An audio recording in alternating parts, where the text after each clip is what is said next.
Accountability is a concept that should not be foreign to any leader because we have to hold others accountable to the behaviors that they're required to do or to remove the bad behaviors that they might be doing. If we don't hold others accountable, then our leadership authority is undermined, and eventually you might just get removed from your position of leadership, meaning you can't ignore things that must be addressed.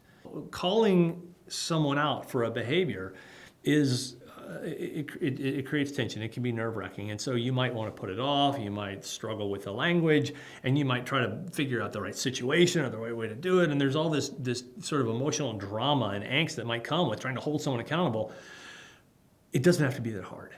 There's a very simple phrase that I'd like to share with you that was taught to me several years ago, and I've used it hundreds of times since, and it takes all of the emotional stress and trauma out of accountability. And that simple phrase is, I can't help but notice. In most cases, when there is a behavior or an action or inaction that is not what it should be, simply calling attention to it is usually enough to make it stop, right? Hey, sweetheart, I can't help but notice that you're not making your bed anymore. Or to an employee, I can't help but notice that you started to arrive late to work these days. And then the next phrase after that is something happening, or can we talk about it? And that usually the calling attention to it through I can't help but notice, and then inviting a conversation, 80-90% of the time is enough to make it stop or to restart the appropriate behavior.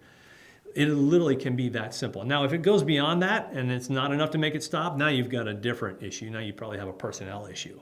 But I can't help but notice is a very simple, very powerful way to reduce the tension, yet still address the behavior. And again, 8 or 9 times out of 10, it's going to solve the problem. So I would challenge you to look around your environment, wherever it is that you might feel like you want to get someone to do something differently, and try that phrase. Hey, I can't help but notice, and watch what happens.